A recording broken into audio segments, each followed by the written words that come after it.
بینەرن بەڕێز ئەفدەمێ هەوا باش سەڵاف الوەبن خوشحال و بەختەوەرین جارێک دن هاتی نەفدیدارەوەین بەڕێز بۆ پێشکەشکردنا خەڵکێکا دیش بەرنامەی کوردی ئەف جارەژی دێ خزمەتەکە دیتر پێشکەشی هەوەین بەڕێزکەین سەبارەت مژارە کشت و کاڵ زێرێ کەسێک ڕاستە چەندین ساڵە نەفت ژێدەرێکێ هەرە سەرەکی بووە بووان وڵاتێن کە نەفتێ بەرهەمت ئینن بەڵام هەر چاوابیتن ڕۆژێک دەهێتن ئەف نەفتە دێ دوماهی کێتن لەوڕا دەما جڤاکên mirovan hest bi vê çendê kiriye û zanyarî li ser vê çendê hebûyne ku êdî neft dê bi domahî kêtin serencam zivrîneve bû kişt û kalî ke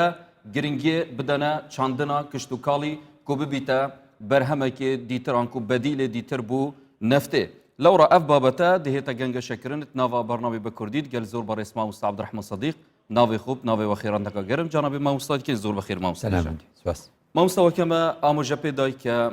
gelek welat hene serçavê serekiyê wan neft e berhem înana neftê ye. Lê hêdî hêdî zanyarî zor bin def welatên hemû welatên ke neft hey ke êdî neft dê rojek hêtin domahî ketin lewra hana xwe bû kişt û kalê dibin. Berwê çendê me divêtin em bizanîn aya boçî mirov it niha da hest bi wê çendê dikin ku êdî bizivir nev kişt û kalî wekû bedîlek bû neftê. بەڵێ بەناوی خۆی بەخشندەی میهرەبان دیارە مەسئلەیەک هەیە کە ئەمڕۆ وڵاتان زۆربەیان پلانێک دادەنێن ینی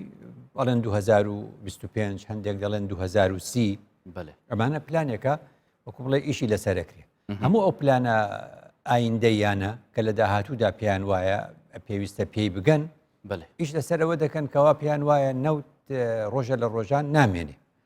جگە لەوەش ئەڵێن هەتا ئەگەر بمێنێ سەرچاوی وزەی خاوێن جێگەی دەگرێتەوە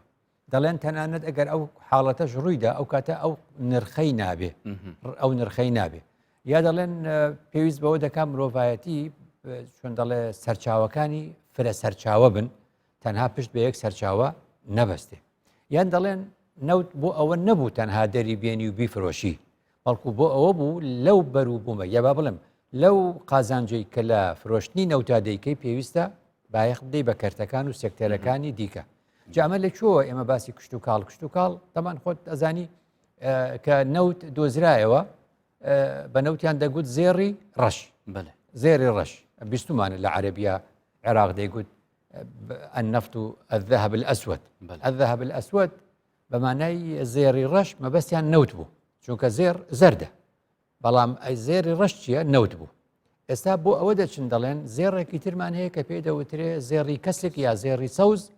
زێری سەوز بریتە لە کشت و کاڵ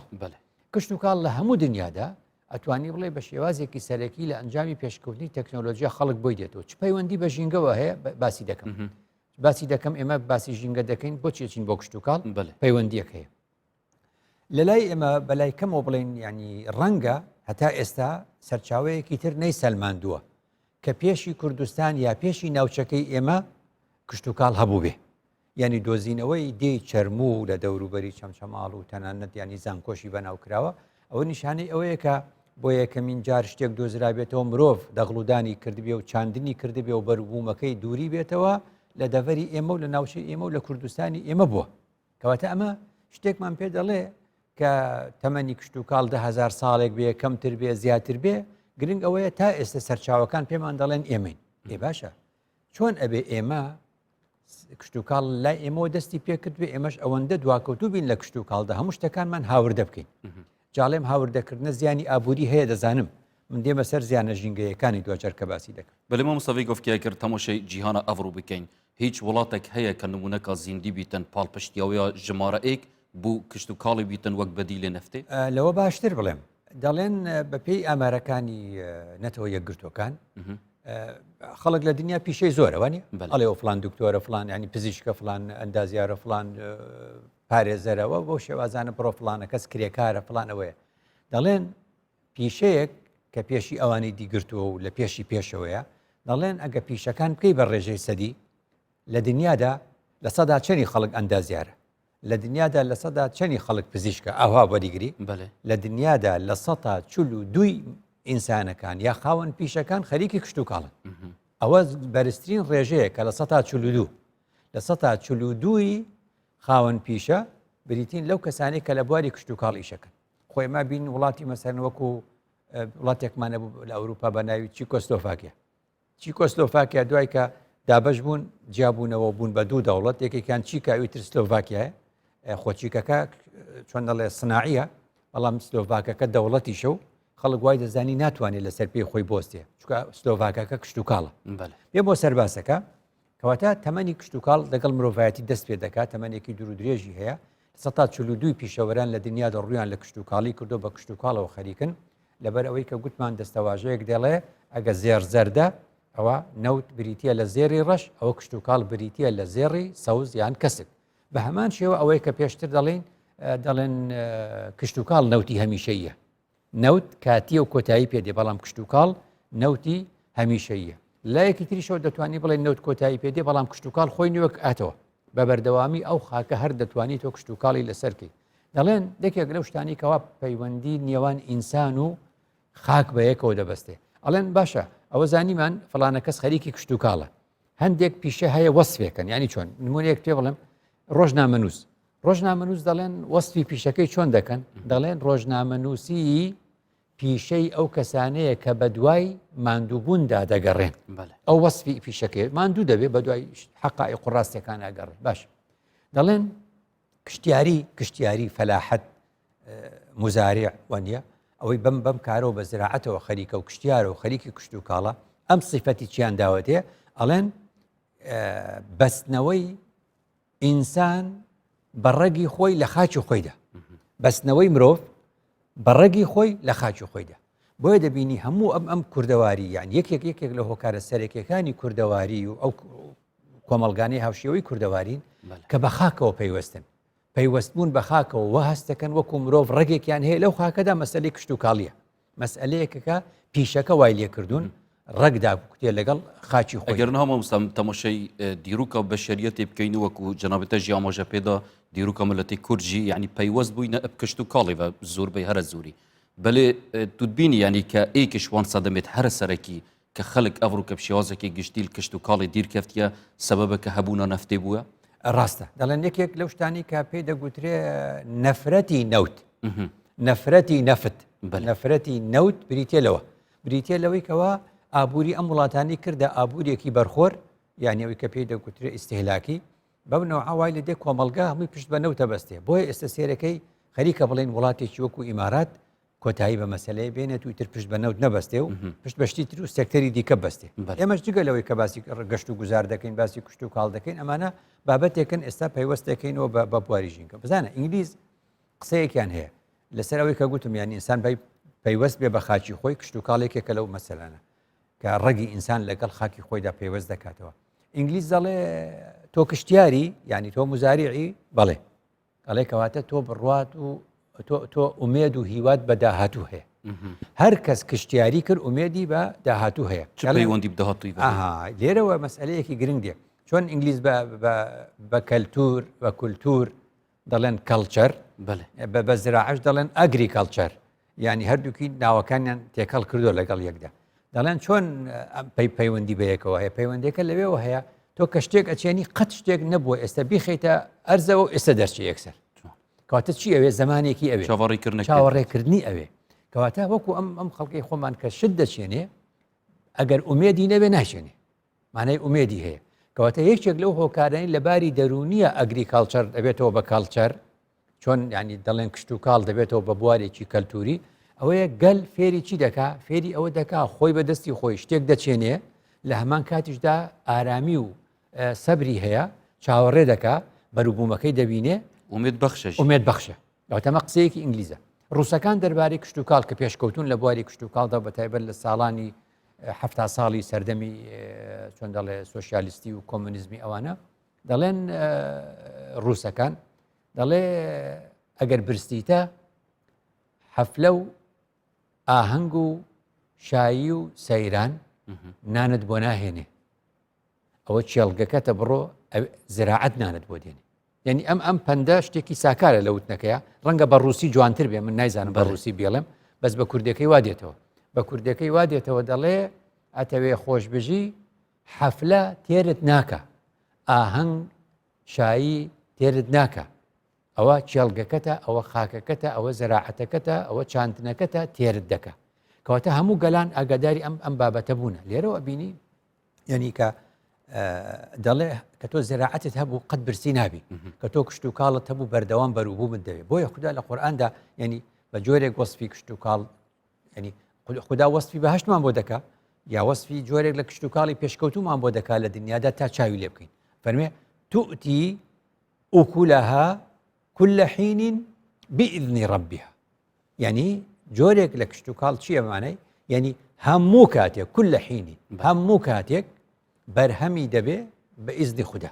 معناه واي عمل يرو خدا بيمان دفرمي إما دتوان باش علن أخواني علن كشتوكالك هي توزستان دي تشيني وكو جن مجول همين دي دوريته وانيا أي لو بينه معناه واي خدا بم آية فرمان دكات شبكين فرار رهندي بكين لك شتوكال ده سال دوازدي مانك إما بتوانين ئەو شتانە بچێنین کە بەروبوومەکەیمان هەبێ بەبەردەوام بەڵێ مامۆستاگەر دوو تەماشای وان وڵاتان بکە وڵاتێن نەفت وەبەرهێنای یعنی وەکو دەستکەفتێکە گەلێک ئەمازن قەلەمدا کەمە کاری سەرچاوەیەکی دیتر بوو ژیانێ پەیدا بکەین و ژیانە خۆ پێ بگوزێنین و پڕێڤە بین و پشتی هینگی ژی مامۆستا هەر تشتێکی سەروی ڕووی عەردی شۆڕ بیتەف خارێ ئەرێ جارێک دن نابیتەف نەفت یعنی کە کانزالێ دروست ببن ئەرێ بۆچی نەفتێ مەترسیان نافچوونێ تێدا هەیە لەبەر ئەوەی زانایانی بواری جۆلۆجی دەڵێن ینی نەوت لە چۆن دەڵێ لە هایدرۆکاربۆنەکان و لە چۆن دەڵێ ئەو مادانن کە نەک لە چۆن دەڵێ لە سەرچاوە کشت و کاڵەکان و لە سەرچاوە حیوانەکانەوە پەیدا بووە بەمانای ینی چۆن دەڵێ ساڵە های ساڵ و ئەو شوێنانی کە نەوتی تێدا بووە ئەمانە ئیشی من نییە بە جیۆلۆجیەکان وا دەڵێن ئەوە مادە ئۆرگانیەکانە بۆ بەنەوت نەک کشت و کاڵەکان مەبەستەمەوە ئەو مادێت کە نەفت پێ دروست بووی ئەو مادە هەر بەردەوام نینە کە ببیتە هاندانێک بووی چەندێک کە نەفت هەر دروست ببیتن ئەوە مەسەلەیەکە دەڵێن نەخێر وان نییە چونکە دەڵێن زەوی ملیۆنەها ساڵێک بەری ئەوەی ئینسان لەسەر زەویدا هەبێ دروست بووە و بە چەندین قۆناغا تێپەڕ بووە مرۆڤیش لە زەلێت کە و زوو بەڵێ ئەوان دەڵێن ساڵانێکی زۆر کە دەڵێن ساڵان یعنی ملیۆنەها ساڵ بەری مرۆڤ ئەوان وا دەڵێن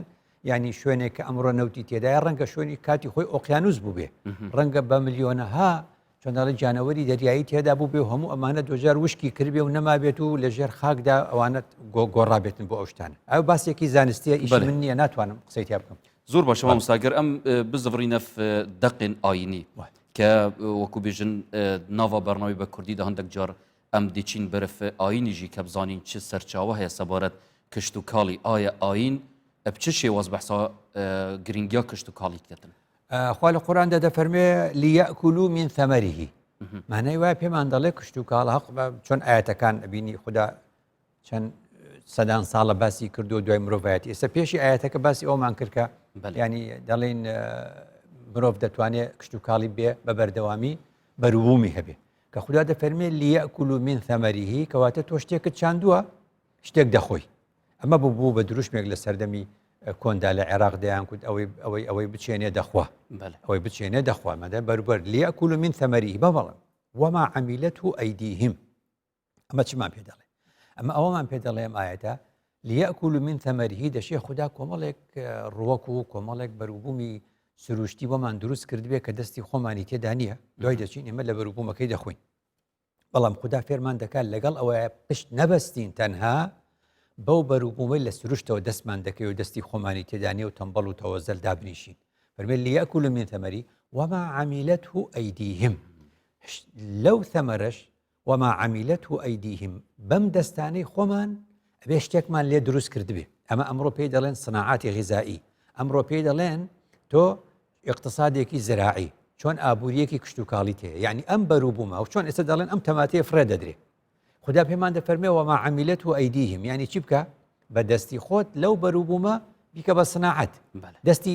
دەستی تێ بخە کە دەستت تێوەردا یعنی چی یعنی بەمانایەک تۆ گۆڕیت کردت بە دۆشاوی تەماتە و هەڵدەگر بۆ وەرزێکی دیکە یا بەمانە خەڵک بڵێن بەروبوومی هەنجیری هەیە بەروبوومی مەسەلەن زۆر میوەی هەیە دەیەوێ فڕێدا دەڵێ پارە ناکە کارگەیەکی بۆ دروستکە بۆ فڕێ دەدەی کارگەی بۆ دروستکەین و تاوەکو چارەسەرەکەی بەوە ئەبێ کە خوددا وما عەمیلەته ئەیدیهم ئان کەسێک کە کشت و کاڵی بچینیتن ینی ئەف ئاخفتنە گولی بیت ڕەنگە یەکسەر ئەف پرسیارە بۆ دروست ببیتن بێژتن ئەس درێژایی ساڵی مەسرەفەکە زۆر زەڤیا خود کەم بۆ ئێکی کە بیتە بژێوێ ژیانە من ئەس بمە بفروشم من بۆی چەندێنی نەس بکەمە تشتێک ناوە ماڵ دەبڕین ئەو چوە بەڕاستی ئەو شوێن کشتیارەکە لەکوێ پێیەکرێ بچە معمەل دروستکە حکوومەت کەرتی تایبەت بۆ ینی من کەرتی تایبەت بم تەماشاکەم ئەم تەماتەیە فڕێ ئەدرێ ئەم هەنجیرە فڕێ ئەدرێ پێم ناخۆش دەبێ وانە بۆچی نایم قازانجێ بکەم با کارگەیە دروستکەم ئاخر لەم عێراقا لەو کەربەلا هەر پارێزگایەک بە شتێکە ناسرە بله خۆ عێراق بە دیالە ئەڵێن پارێزگای دیالە ئەڵێن مەدینەت الپرتوقال یعنی شاری پرتەقال بەس هەموو پرتەقاڵە چی لێکەن دوای ئەیان کرد بە عەسیر ئەیان کرد بە گوشراو مەسەلەن تۆ خورما ئەم هەموو خورمایە لە جنوبا هەبوو عێراق یەکەمی ئێستا شەشەمە لە عالەمە ئەوجا یەکەم بوو باش ئەم هەموو خورمایان چی لێ کرد ئەیان گوت معمەل تعلیب کەربەلا ئەیان کرد بە دۆشاو لەوێ يعني حکوومەت چی بۆ دانابوو معمەلێکی بۆ دانابوو مەبەستم خدا دەفەرمێ لیەکول من ثەمەریه خواردان تەواو وما عەمیلەته ئەیدیهم حکوومەت یا کەرتی تایبەت چی بۆ دروستەکە کارگەی بۆ دروستەکە ئیدی ئەو کاتە ئەوش ناچار نابێ ئەو شتە فڕێ بدە حتا خدا دەفەرمێ زەرعا تەأکل منه ئەنعامهم وأنفسهم يعني زەرعێک دێتە بەرهەم نەکەر خۆمان ئاژەڵەکان و گیانلەبەرەکانیشمان لێی دەخۆن کەواتە ئەو کاتە چۆن دەڵێ ئەوەی کە پێی دەگوترێت سامانی ئاژەڵی کەشمان گەشاکە بۆ چونکە لەو شتانە دەخۆن کە ئێمە چاندومانە بۆیە خدا هانی ئێمە دەدا بۆ مەسەلەی کشت و کاڵ خدا دەفەرمێ فەلیەنظر الئینسان إلى طعامه تۆ لە چێشتخانە دانیشتبی یا لە ماڵی خۆتان دانیشتبی کە تەماشای خواردنەکەت دەکەی خدا دەفەرمێ فەلیەنظر الئینسان إلى طعامه یعنی ئێمە هەر ئەوە نین هەر بخۆین تەماشای کە تۆزێ سێری کە ئەمجار کە تەماشای دەکەی مامۆستا بەدیع الزەمان پەیامێکی هەیە بەدیع الزەمان سەعیدی کوردی بە ناوی پەیامی میوە پەیامی بەرهەمی میوە ئەوە شتێک بەم ناوە دەفەرمێ بەری ئەوەی شتێک بخۆیت هەندێک تەماشایکە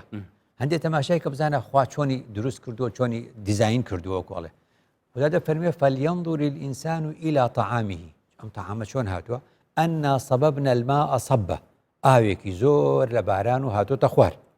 ثم شققنا الأرض شقا عشان ئەم ئەرزە شق بووە وانە فأنبتنا فيها حبة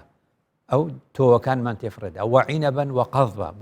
باسی عینەب و میوەکان وزەیتونە ونەخلا وحدائق غلبا هەموو ئەمانە دێتەوە بیری تۆ هەموو ئەوا کراوە قۆناقە بۆی دەڵێن ئەو نانە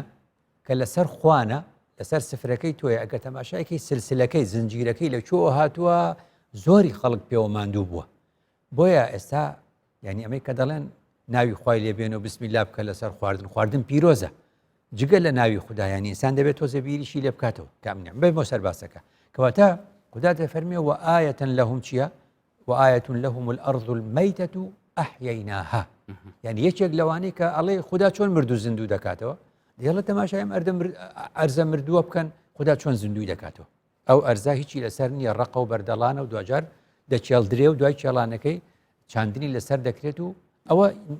نیشانەیەکی تر هەمووەمانە پەیوەستکردنی ئینسانە بە خاکەوە پەیوەستکردنی ئینسانە بە کشت و کاڵەوە بۆیە پێغەمبەر درودی خوای لەسەر وەکو ڕئیسی دەوڵەت فەرمووی من ئەحیا ئەرضا مەیتەتەن فەهیە لەهو هانی خەڵکیدا هەر کەسێک توانی پارچە زەویەکی مردوو زیندوو کاتەوە با بۆ خۆی بێ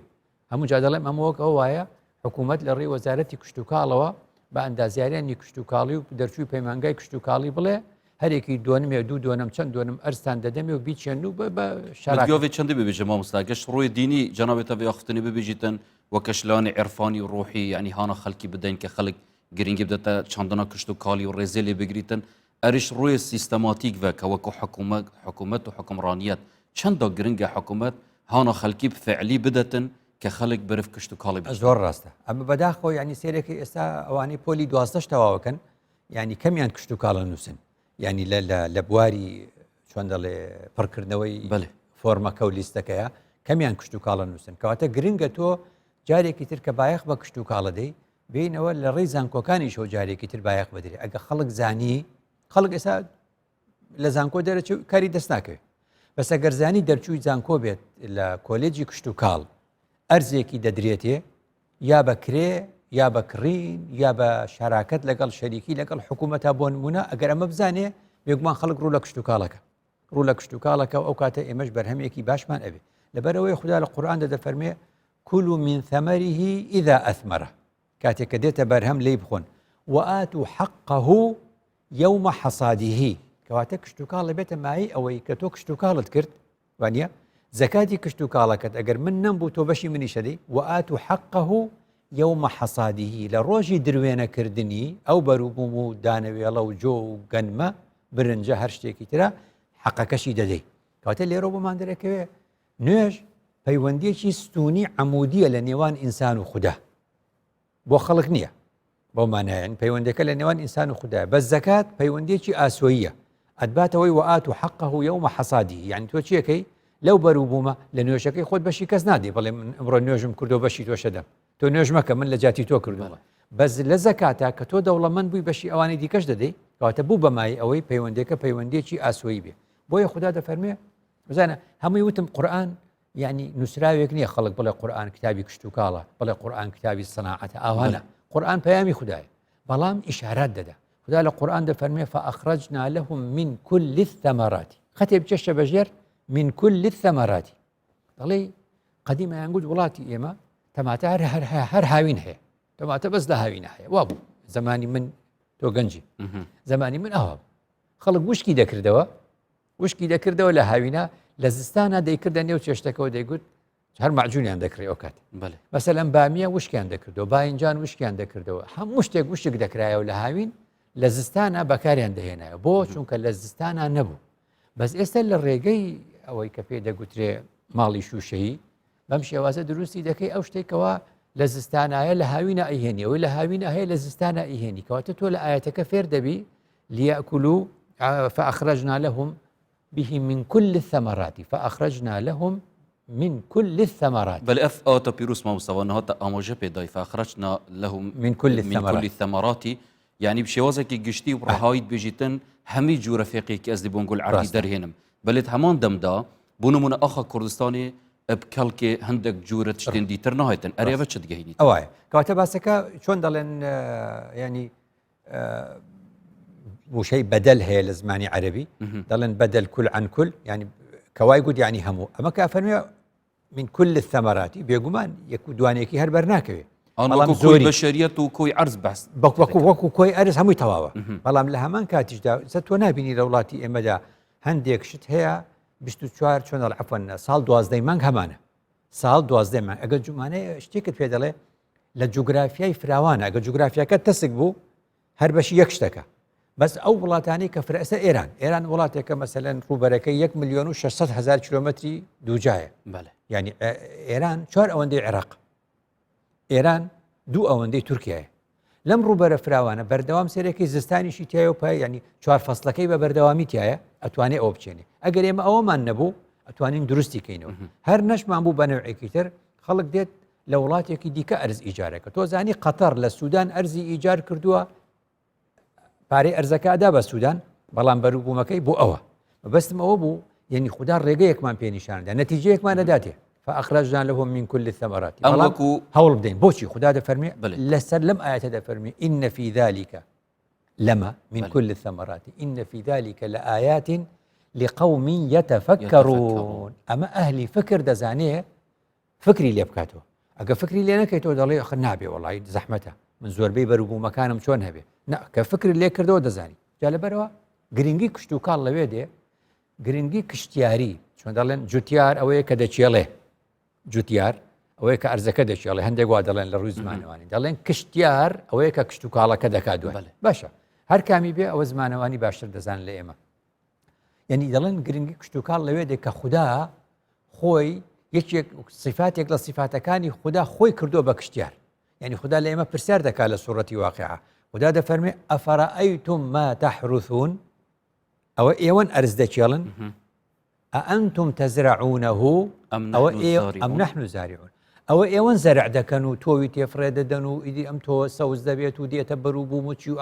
أم سيستما كأم تو دبي تبرو بومديتو إيوا ديخون أما إيوا داتنا أم نحن الزارعون يا إيما أم جوانا كي لويا يعني خدا ناوي لخوي ناو زارع خدا ناوي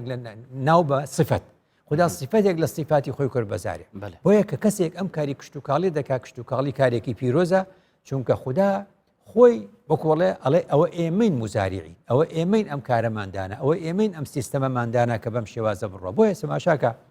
يعني لا قديمه خلق لكردواري شلون دالي عارفاني كرد زانایانی کورد بەشێکیان ئەڵێ کە گەشتونەتە ئەم ئاەتە خوێندووانەتەوە خوددا لە قورئاندا دەفەرمێ ئەوش تۆش قورئان دەخوێنی عارفانی کورد کامیان خوێندووە ئەفەڕەئەیتم ما تەحرثون ئەئەنتم تەزرعونەه ئەوە ئێوەن زەرعێکن ئەم نەحن الزارعون یا ئێمە خدا منم خدا دەفەرمێ زەرعی دەکەم ئەڵێ کە ئەگەشتە ئەم ئاەتە عارفی کورد هەندێکیان گوتوانە بەل ئەنتە یا ڕەب ئێمە نا خدا ئەوە تۆی یعنی وەڵامیشان داوەتەوە یعنی خدا دەفەرمێ ئەوە ئێوەن زەرع دەکەن یا ئێمەین زەرع دەکەین یعنی عارفی کورد گوتوێتی خدایە تۆ یعنی مەبەستم چییە ئەم لەگەڵ ژیانە اینجا بۆیە لە هەندێکی تر مەسەلەن قەولێک هەیە لە سەردەمی موسڵمانانی پێشین تابعینە گەشتون بەم ئاەتە ئەڵێن نەزانایانی ئەو سەردەمە پێیان گوتون لا تقولوا زرعنا مەڵێن ئەوە ئێمە بووین چاندمان ولكن قولوا حرثنا بە کوردی یعنی چی بە کوردی ئەڵێن مەڵێن ئێمە زەرعمان کرد بڵێن ئێمە چێڵامان وایە ئەرزەکەت چێڵا و هەڵت دایەوە جووتت کرد و چێڵات دوای ئەوە فرەتدا تۆوەکە یعنی مەبەستیان چی بووە مەبەستیان لەوە بووە زەراعەت ئەوەندە پیرۆزە پەیوەندیەکی وەکو گوتمان لە ڕووی نەتەوەیی لە ڕووی ئینسانی ڕەگی ئینسان لەگەڵ خاکەدا کوتێ لایەکی تر خدا خۆی ناوی خۆی نازارع خۆی صفەتی زاریعی بەخۆیدا لە لایەکی تریشەوە زانایانی موسڵمان چیان گوتووە گوتوانە ئێوە بڵێن چێڵامان مەڵێن ئێمە چاندمان ئەوە خدایە دەچێنێ جا لەبەرەوە ئەمە هەمووی نیشانی ئەوەیە ئێمەی کۆمەڵگەی کوردەواری ئێمەی کۆمەڵگەی باوەڕدار و کوردەواری زۆر زۆر گرنگە ئێمەی کۆمەڵگەی کوردەواری کە تا ئێستا بەڵگەکان دەیسەلمێنن بۆ یەکەمین جار کشت و کاڵ لە لای ئێمەوە گەنم و جۆ چێنراوە هی ئەوەیە بەڕاستی ئێمە زۆر بە شما سەگرم تەماشای جغرافیا هەرێما کوردستانی بکەین وەکو ئاخا کوردستانی ئاخەکە وەکو بژنەیە فەراهەمە بووی چەندێکە کشت و کاڵ و زیراعەت تێدا بهێتە چاندن بەلەگەر تەماشای بۆ نمونە خاڕووی عێراقی بکەین یعنی ڕەنگە ببێژین ئاخاوێری کرد چه تشتێکی دیتر نەهێتن یعنی ئان هەندێک تشتێت مەحدود بن ئەرێما مستا ئەvە نەدادیەک دوێ چەندێدانینە کە بوو نمونە وڵاتێکی وەکومە ئاخەکە باش هەیە لێ مخابن ئەم نەشینجی ئیسیفادەی لێ بکەین مە نەکاریە و وڵاتێکی دیتر ئەسڵەن پێچێ نابی دوێ چەندێ بکەتن بۆچی ئەف جوداکاری هەیە یعنی خۆی هەموو چۆن ئەڵێ جوگرافیەکان تەواوکاری یەکترن جیاوازی پلەی گەرما تەنەوع ئەمێک ئێمە چۆن دەڵێن لە بواری زیندەوەرانە دەڵێن بایۆدایڤرسیتی دەڵێن فرەجۆری خاکش فرەجۆری هەیە ناوچە چیانیشینەکان و ناوچە ئەفۆن ناوچە چیاکان دەڵێن ناوچەی گردەکان دەڵێن ناوچە پێدەشتەکان دەڵێن بیابانەکان دوای بیابانەکان دەڵێن دەریاکان ڕووبارەکان ئەمانە هەموو جوگرافیایە ئەم فرەجۆریە لە جوگرافیادا نیشانەی ئەوەیە کە هەر شوێنێک دەتوانێت بەرهەمێکشمان بۆ بێنێتە بەرهەم لە هەمان کاتیشدا بڕوانە وڵاتان دانەنیشتونە لەسەر ئەم بابەتە وڵاتان دانەنیشتونە ئەگەر خاچێکیان هەبوو بێ یعنی خاچێکیان هەبوو بێ وەکو لیبیا بۆ نمونە سەردەمی معەممەر قەزافی گوتی ئێمە خاکێکمان هەیە پێی دەڵێن سەحرا بەس بۆ سەحرایە ئێخۆ ئێمە لەسەر دەریای سپی ناوەڕاستین بۆ شتێکی دروست کرد مەشروعێک بە ناوی بیکەم بە کوردی پرۆژەی چۆن دەڵێ پرۆژەی ڕووباری مەزن پرۆژەی ڕووباری مەزن یعنی لە دەریای سپی ناوەڕاستەوە چاڵێک خەندەقێکی گەورەی هەڵکەن ئاوی دەریای سپی ناوەڕاستی هێنا بۆ ناوەڕاستی سەحرا کاتە ئەتوانی بیگۆڕی هەیە خاچی وڵاتەکەی گۆڕیوە خاچی تری بۆ هێناوە گۆڕیوێت جا لەبەرەوە کشت و کاڵ گرنگە بە ناوچەی هەورامانمان هەیە لە کوردەواری ناوچەی هەورامان چیایە شاخە بەردەڵانە ئەبینی لەو ناوچەی هەورامانە ئەوەندە زیرەکن ئەوەندە وریا بوونا تا ئێستاش هەروایە یعنی چۆن دەڵێ هەندێک خۆڵیان ڕەنگە لە چۆن دەڵێ قەتپاڵی چیاکان بینی بێ ئەو شوێنیان بە فیڕۆ نەداوە فەرامۆشیان نەکردووە وەکو زراعەت بەکارێن هێناوە بەروبوومی خۆشیان لەو ناوچەیە کە ناوچەیەکی دوورە دەست بۆ بە بەردەوامی بەروبوومی خۆیانیان هەبوو بەێ مامۆساکر ئەم بەحسا گرفتین ژینگەهی بکەین بۆ مژارە کشت و کاڵێ ئەرێ ژینگەهێ چ بربەست هەنە هەمبەر کشت و کاڵکردنی یعنی تەماشای پەیوەندەکەی نێوان کشت و کاڵ و ژینگە چیە لە سەردەمی 2023 و 2004 و ئەوەی سەرەتای کابینەی ئەنجومەنی حکوم کە وەزیری ژینگە بووم یەکێ لە بینینەکانم سەردانەکانم لە ئەمریکا لەگەڵ وەزیری کشت و کاڵی ئەمریکا بوو وەزیری کشت و کاڵی ئەمریکا خات و ئان ڤینیمان تەمان ئەو سەردانی عێراقی کردوای لە 2003 هاتە هەولێریشی بینی جا مەبەستم کە من لەوێ بینیم دوای گەڕانەوەی بۆ ئەمریکا و ئێمە چوین و لەوێ بینیم باسی هەولێری کردوتم من لە هەولێرم پێی خۆش بوو جا مەبەستم چی بوو ئەو کە چۆن دەڵێ وەزارەتی کشت و کاڵ لە ئەمریکا وەزارەتێکە 200-300 ملیۆن ئینسان چۆن دەڵێ لەسەری دەژێ و هەناردەی دەرەوەشی دەکەن کشت و کاڵ بایەخێکی یەکجار گەورەی هەبوو جا مەبەستم یەکێک لە کۆمنتەکانی ئەو لەسەر هاتنی بۆ عێراق و هاتنی بۆ هەولێریش ینی وەکو ئەو نەبوونانە زۆر ینی باسی لەوە دەکرد کە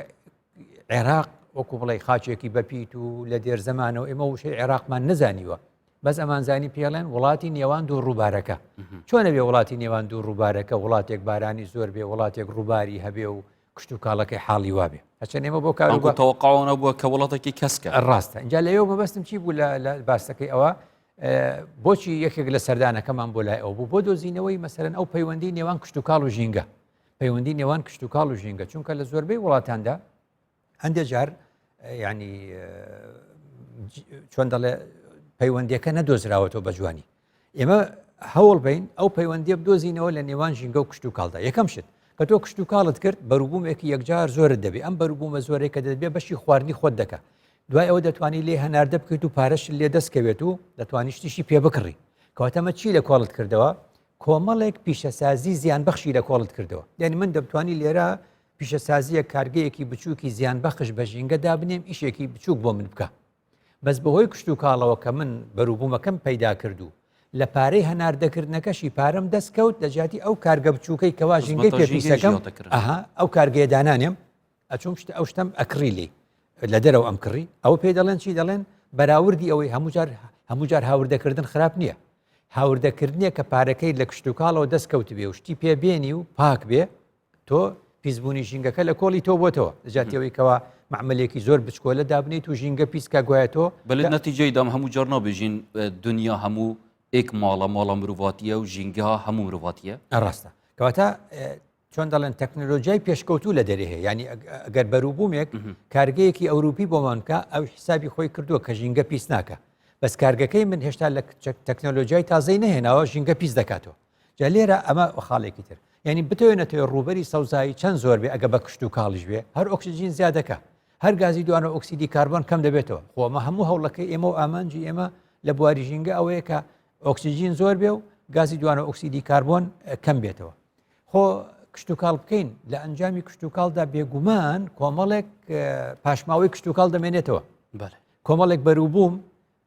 تێک دەچێت کاتی بەسەر دەچێت یا بە جۆرێک لە جۆرەکان فڕێ دەدرێ یان هەندێک جار هەندێک مێرووی زیان بەخش زیانی پێدەگەێنێ یان هێندێک پەلک و زیادەی هەیە هەر فڕێ دەدرێ خۆ گشت ئەمە کۆکەیتەوە دەبێ بەچی ئەبێ بە سەمادێکی سروشتی ئەبێ بە پەینێکی سروشتی ئێمە گرفتێکمان هەیە لەگەڵ پەینی کیمیاوی ئەو پەینە کیمیاوی کە کورت پەینەکەشی بە هەرڵێ کیمیا ئەو پەینە کیمیاوی کە هاوردەی دەکەین یا دروستی دەکەین زیان بە کۆمەڵێک مێرووی سوودبەخشیش دەگەێنێ تۆ پەینی کیمیاوی دێنی لە پێناوی کشت و کاڵەکەت بەروبوومەکەت باش بێ لە پێناوی کوشتنی هەندێک مێرووی زیان بەخش بەڵام لەگەڵ کوشتنی زیان بەخشەکە مێرووی سوود بەخشەکەش دەکوژێ کەواتە ئێمە دەتوانین سوود وەرگین لە پاشماوەی چی لە پاشماوەی ئەو کشت و کاڵە ئەو بەروبوومە کشت و کاڵێ پاشماوەکانی دەکەین بە پەینی سروشتی کە کردمان بە پەینی سروشتی و پەینی ئۆرگانی ئەو کاتە پێویستیمان بە پەینی کیمیاوی نابێ پەینی کیمیاوی جۆرێک لە بایۆدایڤەرسیتیمان زیان لێ ئەگەێنێت لە ڕووی ئەوەی کە وتمان مێرووی سوود بەخشیش دەکوژێ ئەوە یەک لە هەمان کاتیشدا دەمێنێتەوە لەو خاکە کاتێک کە باران دەبارێ ئەو مادە کیمیاویە لەگەڵ ئاوی باراندا تێکەڵ دەبێ ڕۆ دەچێت دەڕوا بەسەر خاکدا خاکەکانی دیکەشمان لێ پیس دەکات دوجار دەچێتە نێو کانیاو دوجار دەڕاتە نێو ڕووبارێکی لێ پیس کردین کەواتە زۆر گرنگە لە پاشماوەی کشت و کاڵەکە پەینێکی سروشتیمان هەبێ نەک پەینێکی کیمیاوی بهێنین هەر هەمان کات ئەو کاتە ئێمە توانین بڵین یعنی هەرچەند ڕووبەر بچێنرێ و سەوز کرێ ئێمە لە ئافات و لە گرفتەکانی بە بیابان بوون ڕزگارمان دەبێت چکە بیابان بوون وەک چیمەن وایە چۆن چیمەنی سەوز ئاوی دەدەیت خۆی دەکشێ دەڕوا زەحف دەکا دەکشێ لە هەمان کاتیشدا بیابانیش دەکشێ هەستی پێکراوە بیابان دەکشێت هەردێ بەرەژور و سەوزایەکەی چۆن سەوزایی بیابان دەخوا بیابانی سەوزایی دەخوا ئەنکۆ ئەگەر کشت و کاڵ بێتە ئێمالکردن ئەگەڕەوەی چەند هەیە کە بیابان دروست ببێت بەڵێ ڕاستە لەبەر ئەوەشە نابێت ساڵ و 2 ساڵ و 3 ساڵ و چەند ساڵ زیاد لە کاتی خۆی برادرانی کشت و کاڵ دەیزانن ئەرز بەجێبێ هەڵدرێ بەو شێوازانە ڕەنگە بۆ ماوە ناماوەیەک چۆن دەڵێ بیچێڵن و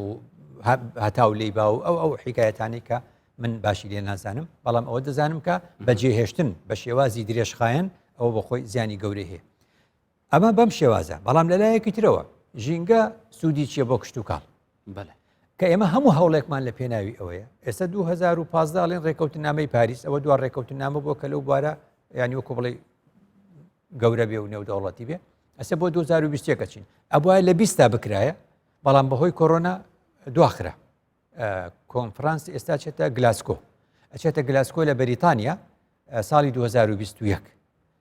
قونسڵخانەی بەریتانیا پێی گوتین کە لە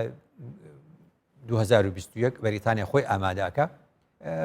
زانیاری دەربارەی گۆڕانکاری کەشوهەوە لە عێراق وەرگرتووە لە هەرێم وەریگرتووە لای ئێمە دەیانەوێت ینی خۆیان ئامادەکەن بۆ ئەو 2021 بۆ ینی لە گلاسکۆ لە بەریتانیا دەکرێت مەبەستم چی بوو کە کەشوهەوا گۆڕا یعنی چی کەشوهەوا گۆڕا ینی لە وەرزی بارانە باران نابارێت لە وەرزی بێبارانی لە هەندێک شوێن باران دەبارێت لە هەندێک شوێن لافاو دەبێ ببێ لە هەندێک شوێن نابێت لە هەندێک شوێن کاتی خۆی جێی لافاو و ئاوی زۆر بووە ئێستاکە چۆن دەڵێت دارستانەکان دەسووتێ بۆ دنیاوای لێ هات بەهۆی زۆری کارگەکان بەهۆی زۆری هۆکارەکانی گواستنەوە بەهۆی زۆری چڕبوونەوەی دانیشتوان لە نێو شارەکاندا بەهۆی چۆن دەڵێت زیادبوونی دوانە ئۆکسیدی کاربۆن بەهۆی زۆربوونی میثان بەهۆی زۆربوونی گازە زیان بەخشەکان ئیدی گۆڕا کەشوهەوە کە کەشوهەوا گۆڕا ئەو شوێنەی جاران بە کەڵکی کشت و کاڵە دەستە بە کەڵک نایەتەوە جارێکی تر کەواتە کشت و کاڵ و ژینگە دەبێ یارمەتی یەک بن کشت و کاڵ خێری هەیە بۆ ژینگە ژینگەش کە ئەی پارێزێ و دەڵێن ئێمە پێویستە تەنانەت سپریتەکانمان تەنانەت دەڵێن ساردکەرەوەی ئۆتۆمبیلەکانمان گازی CFC کاربۆن کلۆر فلۆری تێدا بەکارنەهێنین بۆ ئەومانەکەەوە ژینگە پاک و خاوێن دەڵێن گازی دوانە ئۆکسیدی کاربۆن کەم بێتەوە بۆ ئەومانەکە کەشوهەوا نەگۆڕێ و تێک نەچێت چونکە گەر تێک چێت کشت و کاڵش تێک دەچێت هەموو سیستەمی کشت و کاڵەکە تێکەچێت کە تێک چوو بەرووبووم کەم دەبێت کە بەرووبووم کەم بوو کشتیار زەرەر دەکا و زیانی بەردەکەوێت کە زیانی بەرکەوت چ دەکا کشت و کاڵەکەی بەجێ دێڵێ کە بەجێ هێش چ دەکا ڕوو لە شار دەکا ڕوو لە شار دەکا تۆ دەبینی ڕژێم بۆ ئەوەی کە زیان بە ئێمە بگەێنێ یعنی چی لێ کردوین دەڵێ ئەنفالی کردوین ئەدەزانین دەڵێ کیمیابارانی کردوین دەزانین بەڵام لە هەمووی گرنگتر چی لێ کردین ئۆردوگای زۆرە ملەی لە نێو شارەکان و کەناری شارەکانە دروست کرد خەڵکی لە خاچی خۆی دوورخستەوە لە جوتیاری و لە کشتیاری دوورخستەوە هێنایە ئەوێ لە بەرهەمهێنەوە کردی بە کاربەر کوردی لە بەرهەمهێنەرەوە کردی بە کاربەر کەواتە ئەلوێ بۆ دەرەکەی ئەو سیاسەتە سیاسەتێکی چەند مەترسیدارە بەلێتۆنەوەی بەرز پێشی ساڵا 92 یانکۆ پێشی سەرهەلدانێت کە هەرێما کوردستانی هاتیە ڕوودان یعنی خەڵکێکی مە گەلک یەگرێدای بوو کشت و کاڵیڤە بەلێ پشتی ئەم بووینە حکومڕان و بووینە هەرێم لێرە بەرێ هەرە زۆری خەڵکی مەدا معاشە و معاشخوریە ئەڤژی دیسان زاربەکە دیتە بول بێ چەند بەڵێ ئەوە ئەو زیانەیە کە خۆمان لە خۆمانمەندە ئەوە ئەو زیانەیە کە تۆ خەڵکت بەرە و چیێنە ئەو بوو کە خەڵک سوود و مەفای نەبینی لە بەرهەمە کشت و کاڵێکەکەی دەڵێ بۆچی بیکەم خۆ من لەسەر زەرەر ئیشەکەم وایە بەجێ دێڵێ ئەو خاکە کە بەجێ دێڵی لەوێ و نایکەی بە کشت و کاڵ ورد ئەوانە تووشی بەرەو شێوازی وشک و بە بیابان بوون دەبێت دێتە نێو شاریش دەبێتە بەکاربەر پێویستی بە خواردن هەیە خۆشمان نیمانە دەبێ هاوردەیکەین ڕێکۆرد چنەوە مستا کە ئەم جارێک دن بزڕی نەفسە ڕوشتی خوامەکو کورد بزڕی نەفی کشت و کاڵی یعنی ئەوە لەوێەوە دەست پێکا بە پلەی یەکەم ئێمە بێ بڵین گوندە شار یعنی ئەم زاراوەیە بزانین مانای چییە یعنی شار گوند نیە و گوندی شار نیە ینی چۆن یعنی بەو مانایی کە ئێمە ئێستاکە شتێکمان هەیە دەڵێن چۆن ئەڵێ ینی ئەڵەن لەکوێ دەرەکەوێ پارە بە قیمەتە چۆن دەڵێن دۆلار بە قیمەتە دەڵێن چونکە سنتی هەیە وردەی هەیە وردە جگە لە دۆلار سنتیشی هەیە ئەم عێراقا کەی دینارەکەی بە قیمەت بوو دینارەکەی ئایانگوت دیناری عێراقی 1000 فلسە وانە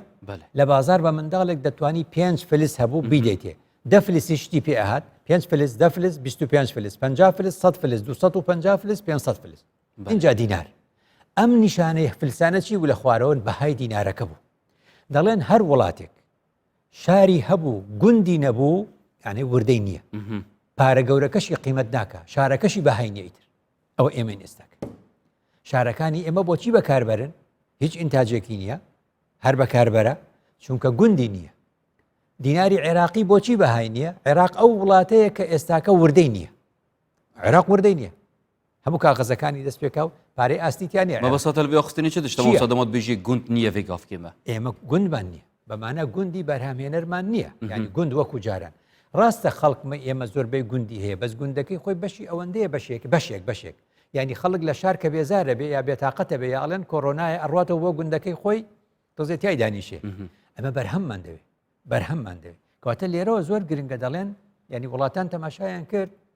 شتێک هەیە قەدیم پێیان دەگوت پەرەپێدان بە گوندەکان گەشەپێدان بە گوندەکان دەڵێن ئەمەی ئێستا ئێمە کردومانە پەرەپێدان نییە بە گوندەکان ئێمە تەحویلمان کردووە تەطویرمان نەکردووە گۆڕیومانە یعنی چی یعنی گوندیشمان کردووە بە شار ینی چۆن دەڵێن گوند بۆ ئەوەی گوند بێ دەبێت ئەرزی کشتتوکاڵی هەبێ دەبێت ئاوی خۆی هەبێ دەبێت ڕوبەرێکی فراوانی هەبێ بەس ئێمە لێر لە شارەوە بە سیارە بلۆک بەرین بۆ گوندەکان و هەمووی خانووی بلۆکی تیا دروستکەین و هەموو ئەم شتە بگوازینەوە ئەوێ ئەم گەرمایە ئەم خراپیەی شاریشمان گواستەوە بۆ لادێ خراپەکەی ئێرەمان گواستەوە بۆ ئەوێ لە کاتێکدا تۆ تەماشاکە لە ژینگەی گوندەکانە بلۆک هەیە خۆی خوا بلۆکی تیا دروست کردووە نەیکردو وایە لەبەرەوە بینی بارزان هەورامان ئەم شوێنانەی کە قەدیمن و ڕەسەنایەتی خۆی پاراستۆ چییە لە بەردی شوێنەکەی خۆی خان و دروست دەکە بانەی چییە هاوینی فێن کە بێ زستانیشی گەرمە بێ ئەو خانوانە بەس تۆ کە بلۆکە بیتەوە نێو گوند یعنی گوندت کرد بەچی کردت بە شارێکی خراپتر لەم شارانە ئەمە پێی دەگوترێ گۆڕینی گوند بۆ شار نەک گەشە پێدان هەر ئەوە ڕاستە تۆ بتانی کارگەیەکی جوانت هەبێت لە خشتی قوڕ کە گوند بە قوڕ دەکرا خانوەکانی ئەم جاوەرە بە جوانتر بیکە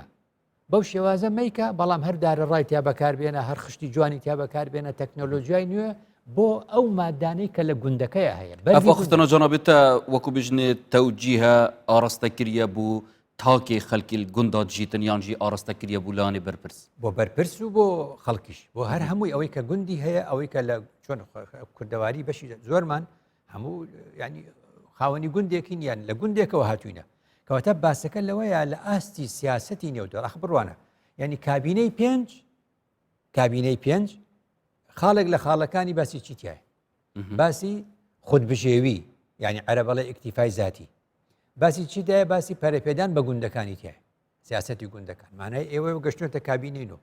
مانای ئێمە چوار کابینەیە خۆ هەر ئەم باسە ئەەکەینەوە ئەنی گرنگە ئێمە باسەکەمان کە ئێستاکە دێنەوە سەر ئەو حاڵاتە بڕوانە چۆن دەتوانی کشتتوکاڵێ بکەی زەرەر بە ژینگە نەگەینی باشە کشتتوکاڵ خۆ ناڵم دوو وڵاخ بێنە و بە جووتێکی وەکو قەدیم بیکەنە دەیکەی بە تراکتۆر بەڵام تراکتۆر دەڵێ خۆشینگە پیس دەکە گاز وایل و گازی تیا بەکارهێنرێت کەواتە زۆر گرنگە بە تەکنۆلۆژیای نێو ئێمە بێن چی بکەین یعنی جۆرێک لە ئەومان هەبێت کە چۆن دەڵێن بە وزەی پاک ئیشەکە بە وزەی خاوێن ئیش دەکە بە وزەی چۆن دەڵێ شەحن دەبێتەوە بەکارەبا شەحن کراوە و ئیش دەکات چەند ساعت ئەمە وڵاتان دەتوانن سوودی لێ وەربگرن دەتوانین سوود لە وزەی هەتا وەربگرین لە جاتی ئەوەی کەوا ئێمە وزەیەکی تری ناخاوێن بەکاربێنین لەو شوێنەدا لە هەمووی مەترسیدارتر ئاوی ژێرزەوی لە نەوت بە قیمەترە بۆ ئێمە بۆ ڕۆژی خۆی نابێ ئەم بیرە سووریە پێڵێن بیری سووری ئەم حەفارانە ئەمانە ماڵی کوردی وێران کردووە نابێ ئاوی ژێرزەوی دەرکەین دەبێت سوود لەم ڕووبارە وەرگین ئەم بارانە باشە کە دەبارەیە زۆر گرنگە ئەستێڵک و حەوزی گەورە بەنداوی بچووک لە گوندەکانە دروست کرێ ئەم ئاوی سەرزەویە کۆ بکەینەوە بەکاری بێنەوە بۆ کشتتوکاڵ نەبچین بێ بیری سووری لێ بدەین و ئاوی ژێرزەوی دەرکەین دوای 50 ساڵ چەندی تر نەوەکانمان ئاوی ژێرزەویشان نامێنە جارێکی تر کەواتە کشتتوکاڵێک لەگەڵ پاراستنی ژینگە زۆر گرنگە کەواتە پێم وایە یعنی پێشنیازێکم هەیە هەندێک وڵات کە کشتتوکاڵی هەیە وەکو میسر بۆ نمونە کە وڵاتێکی فراوانە یعنی بەچی دەژێ یعنی 100 ملیۆن ئینسان برسیانە بەڵام بایەخدان بە گوند زۆر گرنگە شتێک هەیە ئەگە پەرلەمان لیژنەی کشتتوکاڵ و سەرچاوەکانی ئاو لە پەرلەمانی کوردستان بڕیارێک بدا بۆ بیرخستنەوەی خەڵکی کوردستان لەم بابەتە ڕۆژێکی کوردستانی دابنین بۆ ڕۆژی گوند ئێمە زۆر باسی ڕۆژە جیهانەکان دەکەین با لە کوردستانە ڕۆژێک دابنین بە ناوی ڕۆژی گوند ڕۆژی لادێ لە هەرێمی کوردستان گرنگیەوە چدا گرنگی ئەوەیە کە ئەگەر بێت و لیژنەی پەرلەمان ئەم بڕیارە بدایبێتە ڕۆژێک لە ڕۆژەکان بۆ ئێمە وەزارەتی کشتتوکاڵ ئەو کاتە بێگومان کاری لەسەر دەکات و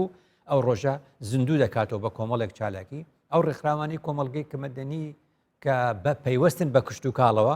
چالاکی لەم بۆنەیەدا دەکەن و چۆن دەڵێ خەڵک وریا دەکەنەوە لەم قسانێکی ئێمە دەیکەین لە ماوەی کەمتر لە سەعاتێکە ئەوان لە ڕۆژێکە ئەم بایەخی پێدەن ئەو ڕۆژە دەکرێت پەرلەمان ڕێکەوێ ئەو ڕۆژە کورد دەڵێ باران باری پەڵەی داوە بۆ نمونە ڕۆژێک لە ڕۆژەکانی مانگی 11 بێ کە ئێمە چۆن دەڵێ چاندنی تێدا دەکەین یان ڕۆژێک لە ڕۆژەکانی مانگی 5 و 6 بێ کە دروێنەی تێدا دەکەین ڕۆژێک لەو ڕۆژانە هەڵبژێرێ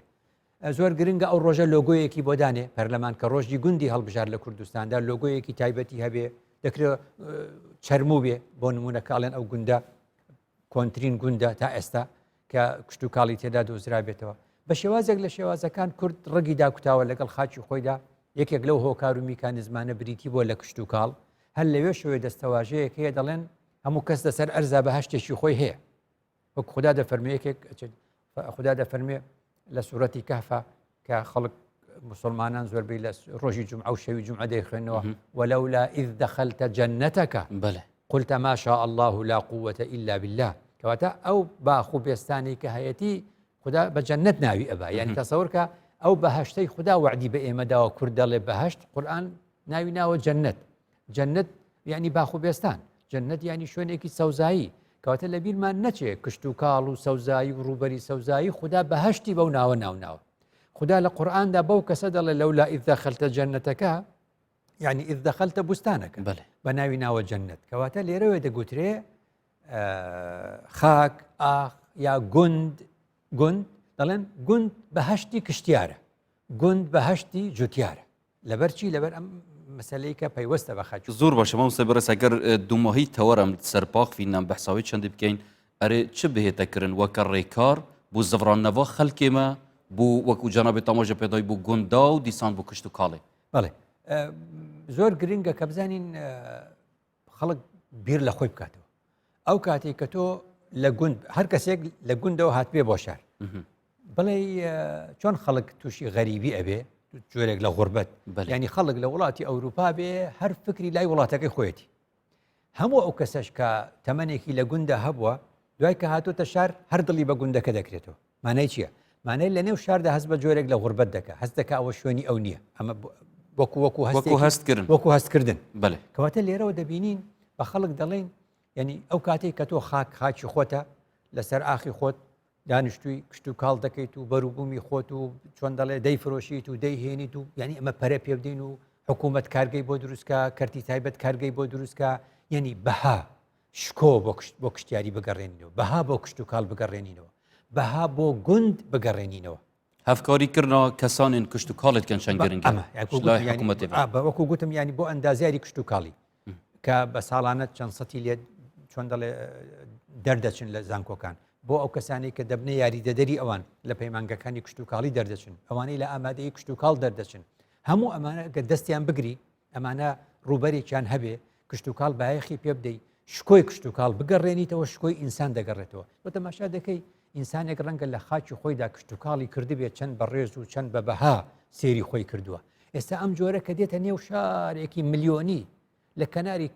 جادەیەکا دانیشتووە هەندێک شتێکی زۆر ساکاری داناوە دەیفرۆشێ ئەمە شکۆی ئەو نییە ئەمە ناگونجێ لەگەڵ شکۆی ئەودا مەبەستم چی بوو ئەم جۆرە کەسانە کە دێنە نێو شار خۆ هەمووی نابێ بە پزیشک و ئەندازیار لە شاردا تۆ نبینی لە شاردا دەڵێن شارکە قەڵەباڵغ بۆچی دەبێ منافەسە دروست دەبێت